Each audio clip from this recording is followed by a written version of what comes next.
أشرقت نفسي بنور من فؤادي حينما رددت يا رب العباد. Assalamualaikum warahmatullahi wabarakatuh.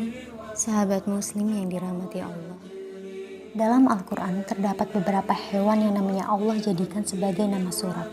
Hal ini tentu tidak semata-mata sebagai nama surat, melainkan agar manusia mengetahui dan mengambil hikmah dari setiap kisah, bahkan mencontoh dari sikap hewan tersebut. Lebah adalah salah satu hewan yang disebutkan di dalam Al-Quran. Hewan yang dalam bahasa Arab disebutkan hal ini sangat dipuji oleh Nabi Muhammad SAW. Bahkan Nabi memerintahkan kita untuk meneladaninya. Seperti nasihat bijak yang pernah ia sampaikan kepada kita. Sosok pribadi orang yang beriman itu ibarat lebah madu. Bila engkau temani, ia bermanfaat untukmu. Bila engkau ajak bermusyawarah, ia bermanfaat untukmu. Bila engkau bergaul dengannya, ia juga bermanfaat untukmu. Semua urusannya dan urusanmu dengannya memberi manfaat. Lebah merupakan makhluk yang paling patuh kepada perintah Allah. Sampai pada hal yang detail sekalipun terdapat dalam surat An-Nahl ayat 68 hingga 69. Wa auha rabbuka ilan nahli an nittahidi minal jibali buyutan wa minasyajari wa mimma ya'risun. Dan Tuhanmu mengilhamkan kepada lebah, buatlah sarang di gunung-gunung, di pohon-pohon kayu, dan di tempat-tempat yang dibikin manusia. Summa kulli min kulli samarati fasluki subula rabbika dulula yahruju min butuniha syarabun muhtaliful awanuh fihi shifa'un linnas inna fi dzalika laayatan liqaumin yatafakkarun. Kemudian makanlah dari segala macam buah-buahan, lalu tempuhlah jalan Tuhanmu yang telah dimudahkan bagimu. Dari perut lebah itu keluar minuman, madu yang bermacam-macam warnanya. Di dalamnya terdapat obat yang menyembuhkan bagi manusia.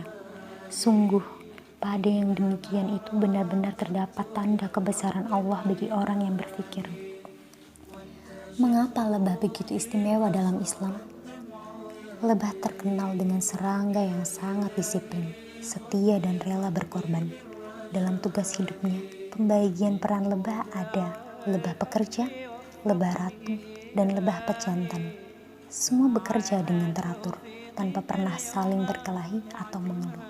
Segala hal yang tidak berguna disingkirkan dari sarangnya.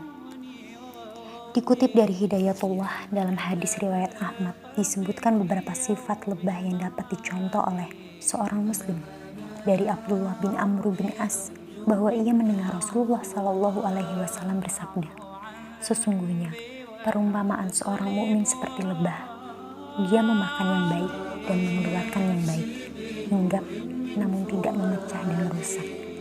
Sifat-sifat tersebut sebagaimana disebutkan Rasulullah Muhammad SAW dalam hadis, yaitu lebah hinggap di tempat yang bersih dan menyerap zat yang bersih. Lebah adalah hewan yang sangat memilih tempat seperti bunga-bunga untuk mendapatkan bahan baku madu. Sifat ini berbeda jauh dengan lalat. Kita mungkin begitu, mudah menemukan lalat hinggap di tempat-tempat yang kotor. Sifat berikutnya yaitu menghasilkan yang bersih. Lebah memproduksi madu yang berkhasiat untuk kesehatan. Madu sebenarnya merupakan makanan bagi larva lebah. Meski demikian, madu juga memberikan manfaat bagi makhluk lain termasuk manusia. Artinya, kebaikan yang dihasilkan lebah tidak hanya bermanfaat bagi lebah sendiri, melainkan bagi yang lainnya. Sifat ketiga, lebah tidak pernah merusak. Setiap kali hinggap, lebah tidak pernah merusak tempat yang dia hinggapi. Dia hanya mengambil yang diperlukan, malah membuat tanaman yang dihinggapinya subur. Sifat selanjutnya yaitu tidak pernah melukai kecuali diganggu. Lebah tidak pernah memulai untuk menyerang. Ia akan menyerang hanya manakala merasa terganggu atau terancam. Dan untuk mempertahankan kehormatan untuk lebah itu, mereka rela mati dengan melepas sengatnya di tubuh pihak yang diserang. Sifat ini pun setidaknya perlu dimiliki oleh seorang mukmin. Itulah karakter-karakter lebah yang patut ditiru oleh orang-orang mukmin. Sungguh, tidaklah sia-sia Allah Subhanahu wa Ta'ala menyebut dan mengabdikan binatang kecil itu dalam Al-Quran sebagai salah satu nama surah yaitu An-Nahl. Wallahu a'lam bishawab. بقلبي للرشاد في سكون الليل أدعو في سجودي